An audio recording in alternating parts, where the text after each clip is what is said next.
Capital receipt समझ गए।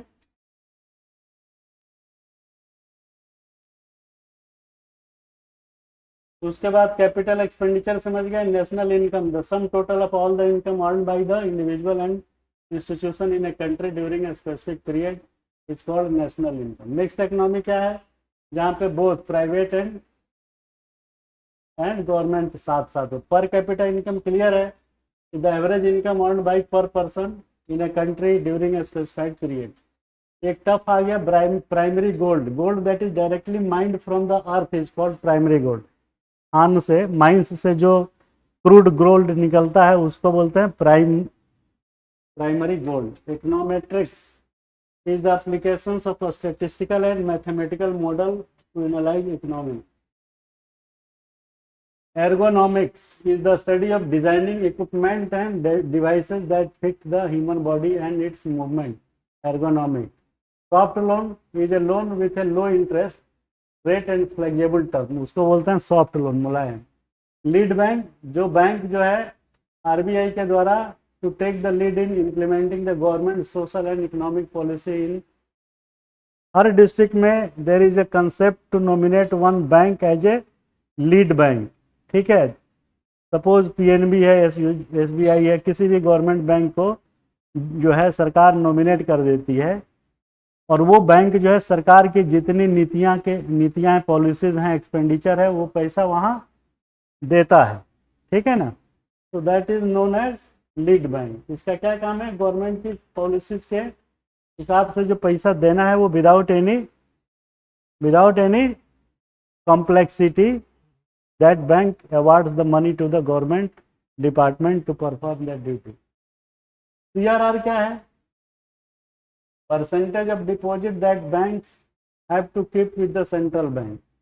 Cash reserve ratio जो है सरकार कब तय करता है? आरबीआई, कि कितना कैश बैंक अपने पास रखेगा, उसको बोलते हैं कैश रिजर्व रेशियो। क्लियर है? ऐसा क्यों करते हैं? ताकि मार्केट में इन्फ्लेशन ना आ जाए, पैसा ज़्यादा से ज़्यादा मार्केट में ना आ जाए। तो RBI announce the percentage of CRR, cash reserve ratio, for the banks कि you will have to liquidate your fund not more than this percentage in the market by loans, through reserves। तो ज़्यादा पैसा फेंक देगी सरकार, bank, तो क्या होगा? मार्केट में सबके पास पैसा आ जाएगा।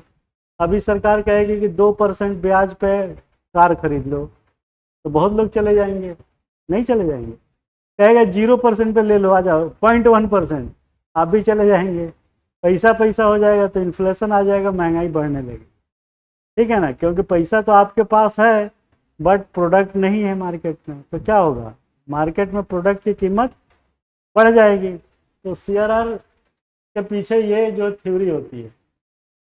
SLR, statutory liquidity ratio, is the percentage of deposits that bank have to maintain in the form of liquid assets such as government security. ये कह रहा है कि मान लीजिए बैंक के पास 100 रुपया है, तो एसएलआर मान लीजिए आरबीआई ने बोला 20%, तो 100 में से 20 रुपया जो है उसको अपने पास लिक्विड रूप में, लिक्विड मतलब करेंसी के फॉर्म में रखना पड़ेगा। कहते हैं ना लिक्विडिटी क्रंच हो गया है, मतलब हार्ड नगद नारायण जेब में नहीं है। बाप दादा की जमीन 100 बीघे में पुदीना जरूर बोया हुआ है, लेकिन खाने के लिए जेब में नोट नहीं है। पुदीना बेच के तो बड़ा मुश्किल होगा ना। या मान लीजिए आपके पास 50 करोड़ का कोई एसेट है और कैश आपके पास नहीं है, तो in that situation liquidity will be 0। तो किसी ढाबे वाले से कहिएगा मेरे पास 50 करोड़ की प्रॉपर्टी पड़ी है, भोजन करने के नगद नहीं है, तुम करा दो यार, हम दे देंगे। तो कहेगा नहीं, हम नहीं, हमको पैसा दोगे तब कराऊंगा, कहता है ना। तो in that situation liquidity will be slow down. तो मार्केट में क्राइसिस हो जाएगी पैसे की, नकदी की। तो फिर क्या होगा? चीज़ों के दाम गिरने शुरू हो जाएंगे, फिर इन्फ्लेशन बढ़ने लगेगी। तो SLR is the percentage of deposit, माने इतना परसेंट आपको लिक्विड रखना है। सागर बाबू आएंगे, कहेंगे मुझे 20 करोड़ रुपये निकालना है, और उसके पास बैंक के पास है ही नहीं, तो सागर बाबू की गलती थोड़े ना है। तो इसीलिए सरकार आरबीआई कहती रहती है कि सुनो इतना परसेंट जो है लिक्विड रखना। घर में भी लोग कहते हैं ना कि नकदी बचा के थोड़ा बहुत रखना, नहीं तो मुसीबत में कोई काम नहीं हो पाएगा। तो ये है SLR is the percentage of deposit that banks have to maintain in the form of liquid assets such as government securities. क्या लिक्विड, वही तो बता रहा हूं मैं। ये एक प्रोविजन है कि स्टैट्यूटरी लिक्विड रेशो एक संवैधानिक तरलता अनुपात है जो बैंक में cash in terms of security government securities के रूप में रखना पड़ता है। कि सरकार ने बोला है कि इतना जो है रखो, जितना तुम्हारे पास रिसीट्स है उसका 20% 25% जो भी रेट होगा घटता बढ़ता रहता है, उतना तुम्हें एसएलआर के तहत रखना है, यानी लिक्विड फॉर्म में रखना है। अगर 20 करोड़ बैंक में रिसीट्स है टोटल, तो उसका 25% मान लो कह रही है, तो 5 करोड़ कैश होना चाहिए तुम्हारे पास। नहीं तो ये आएंगे अपना पैसा निकालने तो क्या कहोगे, परसों आना। कौन अचानक प्रकट हो जाए। बैंक भी रिक्वेस्ट करता है कि अगर बड़ा अमाउंट निकालना हो साहब तो 2 दिन पहले बता दीजिएगा ताकि मैं पैसा अपना आपके लिए मंगा के रखूं। तो that is regulated by the SLR. Clear है। रेपो रेट क्या होता है, the rate on which the central bank lends money to commercial bank. मतलब जो है आरबीआई जो है पैसा देता है ना किसको, बैंकों को, तो लोन पे इंटरेस्ट लेगा ना। तो वही कह रहा है कि the rate at which the central bank lends money, जब उधार देता है बैंकों को तो उसको जो है क्या बोलते हैं, रेपो रेट। तो एक होता है incremental capital output ratio is the amount of capital required to produce an additional unit of output. ये कह रहा है कि इंक्रीमेंटल कैपिटल आउटपुट रेशियो जो होता है वो जो पूंजी है, जो अमाउंट ऑफ कैपिटल जो चाहिए काहे के लिए, to produce an additional unit of output. आगे कहाँ चला गया, अच्छा ये है amount of capital required to produce an additional unit of output. ये कह रहा है कि पूंजी जो लग गई, अब आपको एडिशनल दूसरी कोचिंग खोलनी है, ठीक है ना। तो फिर पूंजी चाहिए ना, कुछ हमारे पास होगा, कुछ लोन लूंगा, कुछ एसेट बेचूंगा। तो ये कह रहा है कि इंक्रीमेंटल कैपिटल आउटपुट रेशो जो होता है वो होता है the amount of capital required to produce an additional unit. Additional unit खोलने के लिए जो पूंजी चाहिए उसको बोलते हैं आईसीओ है। क्लियर है, शब्दों का जाल है।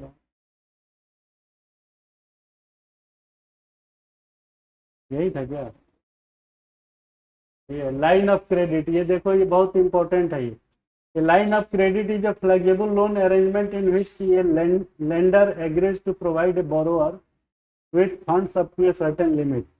मतलब क्या हुआ, एक तरीके से ये जो है फ्लेक्सिबल लोन अरेंजमेंट है जिसमें जो उधार देने वाला आदमी जो है, बोरोवर को जो उधार ले रहा है, उसको सर्टेन लिमिट तक जो है, एक पर्टिकुलर लिमिट तक, जैसे व्यापारी क्या करते हैं कि बैंक से वो बनवा लेते हैं, उसको क्या बोलते हैं, एक वर्ड है, तो उसको ऐसे लाइन ऑफ क्रेडिट बोलते हैं, लेकिन उसको देसी भाषा में एक शब्द है जो याद नहीं आ रहा। क्रेडिट कार्ड टाइप का ही हुआ, बेसिक वही है, तुमने सही पकड़ा, लेकिन उसका एक देसी भाषा में नाम अलग है, और ऐसे सही भाषा है लाइन ऑफ क्रेडिट। तो बैंक ने आपको 5 लाख रुपए का लाइन ऑफ क्रेडिट दिया, मतलब आपके खाते में 5 लाख नहीं है, फिर भी आप 5 लाख ओवरड्राफ्ट, तो उसको बोलते हैं ओवरड्राफ्ट। मतलब लाइन ऑफ क्रेडिट बैंक ने दिया आपको किस लिए, कि आपके खाते में पैसा नहीं भी होगा तब भी आप 5 लाख रुपया तक निकाल सकते हैं। सपोज आपके खाते में 1000 रुपया है और आपको जरूरत है 5 लाख की, ठीक है ना। तो 1000 आपका प्लस 4,99,000 जो है आप एक्स्ट्रा निकाल सकते हैं, और कुछ सर्टेन टाइम तक आपको ब्याज नहीं देना, लेकिन उसके बाद उस पर ब्याज चार्ज हो जाता है। ठीक है, ये बहुत आता है। म्यूचुअल लेंडर उधार लेने वाला सहमत होता है to provide a borrower with funds up to a certain limit, limitless नहीं है, that limit is designed and described on the basis of your औकात, है ना। किसी को लाइन ऑफ क्रेडिट 5 करोड़ का होगा, आप जाइएगा तो 500 का भी देने में क्या आएगा, कचर पचर। तो आपका बैकग्राउंड देख रहा है, आपका सिविल स्कोर देखता है, your average remittance, average deposits in your account, ये सब देखने के बाद तय करता है। Parallel income, income that is not officially recorded by the government और other regulatory body is called parallel income. Officially जो रिकॉर्डेड नहीं है, अगर व्यक्ति के केस में देखा जाए तो क्या है, नौकरी करते करते ट्यूशन पढ़ाना, पैरेलल इनकम। भागते जा रहा है बार बार। पैरेलल के बाद net aid zero, net aid zero is a concept that advocates for the reduction of foreign aid and the promotion of trade and investment to create sustainable development. ये term बहुत आता है, नेट एड जीरो। क्या है ये? Reduction of foreign aid and the promotion of trade and investment to create sustainable development. Net aid zero का मतलब समझ रहे हो कि नहीं? एक कंसेप्ट है, एक अवधारणा है जो क्या करती है, इस बात की वकालत करती है कि फॉरेन वित्तीय मदद जो है रिड्यूस किया जाए, कम किया जाए, और promotion of trade and investment जो है वो सतत विकास के लिए क्रिएट किया जाए। मतलब यह है सीधे सीधे कि आत्मनिर्भर बनिए और विदेशी या किसी दूसरे की सहायता लेने का प्रयास कम करिए। ये चीज़ जो है इस अवधारणा, जैसे आपको बोला जाएगा कि you should follow the path of net at zero for your economic development. तो इसका मतलब आप समझ जाइएगा कि ये कह रहा है कि भैया बाहर से या विदेश से या किसी और से पैसा जो है लेने के बजाय अपना जो प्रमोशन करना है ट्रेड और इन्वेस्टमेंट का, वो अपने से करिए, और इस बात का ध्यान रखिए कि सतत विकास जो है क्रिएट हो, है ना। रिडक्शन ऑफ फॉरेन एड, कम करना है। फेमा क्या है? FEMA, foreign exchange management act, Byju के ऊपर जो जांच चल रही है इसी में चल रही है, फेमा में। तो इसका मतलब फॉरेन एक्सचेंज मैनेजमेंट एक्ट में कुछ हुआ होगा, लग रहा है कुछ गड़बड़ी होगी, तो उसको बोलते हैं फेमा।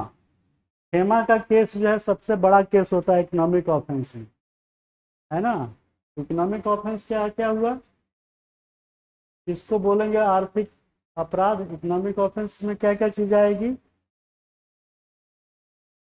क्या आएगी? आप आर्थिक अपराध में क्या आएगा? गबन करना, इम्बेजलमेंट, वित्तीय अनियमितता करना, ये भी आर्थिक अपराध में है। टैक्स की चोरी करना, ये भी अपराध है। काला धन जमा करना या ट्रांजैक्ट करना, हवाला से पैसा लेना देना, सोर्स ऑफ इनकम जो है नहीं ट्रेस होना, है कि नहीं? तो यही सब है ना, आर्थिक अपराध में यही सब आएगा ना।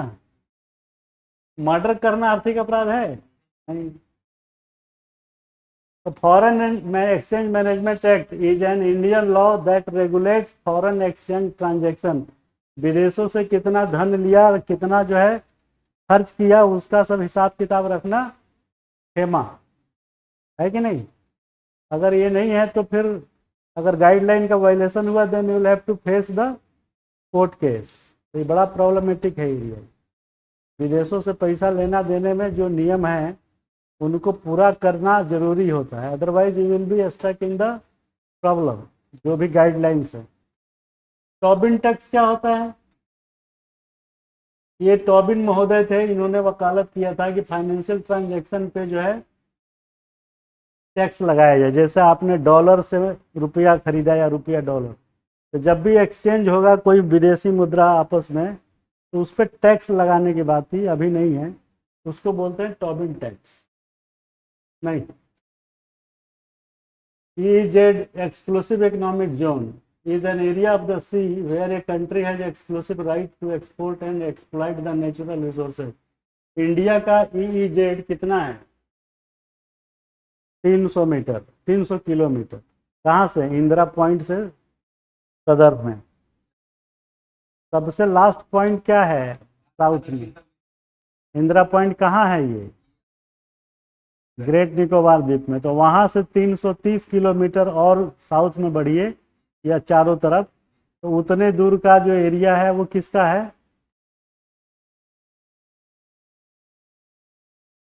तो 12 किलोमीटर भी हमारा उसके आगे पड़ेगा, तो 24 हम्म। किलोमीटर के आगे पड़ेगा, हाँ, तो उसके वर्टिकल मिल तक सर हमारा एरिया है, उसमें हमारा जितना आएगा हम ले सकते हैं। जो भी रिसोर्सेज है, गुड। आप लेकिन उसके बाद जो आएगा वो हम्म। इंटरनेशनल। तो जहाँ तक जो भी 300 या 200 या जो भी किलोमीटर प्रेस्क्राइब्ड है, वहाँ तक के समुद्री संसाधनों पे, रिसोर्सेज पे आपका राइट है।